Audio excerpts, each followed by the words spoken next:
Avec plus de 92 266 habitants répartis sur 142 km², soit une densité maîtrisée de 650 habitants par mètre carré, Abomey s'appuie sur une organisation en 7 arrondissements et une position stratégique à 145 km de Cotonou. Une équation territoriale qui combine accessibilité et cohérence urbaine. Fondée au XVIIe siècle par Ouégbadja, la ville a porté pendant près de 300 ans un État centralisé jusqu'à la chute du roi Béhanzin en 1894. Un socle historique qui dépasse la mémoire pour structurer encore les logiques contemporaines. Aujourd'hui, ce patrimoine devient un actif économique à part entière. Les palais royaux d'Abomey, classés par l'UNESCO depuis 1985, couvrent 47 hectares, regroupent 10 palais et plus de 1050 objets conservés. Un volume patrimonial significatif, désormais intégré dans une logique de rendement culturel. Au niveau d'Abomey, également, nous avons les premiers équipements qui sont livrés, notamment ce que nous appelons le CAFRA, le nouveau CAFRA, c'est-à-dire le Conseil d'administration des familles royales, là où le roi, on va dire, siège en quelque sorte pour travailler au quotidien.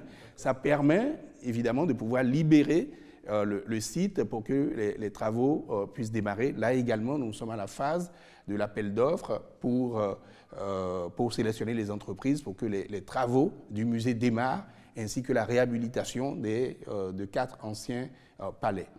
Dans le cadre du programme d'action du gouvernement 2021-2026, l'ambition se chiffre et se structure. Un musée de référence international dédié aux Amazones et au roi du Dahomey. Des circuits touristiques intégrés, routes des couvents vaudous et routes des Tatas, des sites aménagés et accessibles, ainsi qu'une arène culturelle dimensionnée pour accueillir des événements d'envergure. Le plus important pour nous et pour l'exercice 2026, c'est, comme je vous l'ai dit, l'achèvement des grands chantiers qui sont en cours en ce qui concerne les musées, en ce qui concerne les sites touristiques, en ce qui concerne un certain nombre de réformes, puisque les différents projets, les différents sites seront livrés et mis en exploitation à partir de 2026-2027, où on aura normalement mis tous les chantiers, peut-être les derniers chantiers en 2028, mais tout sera à ce moment-là en exploitation.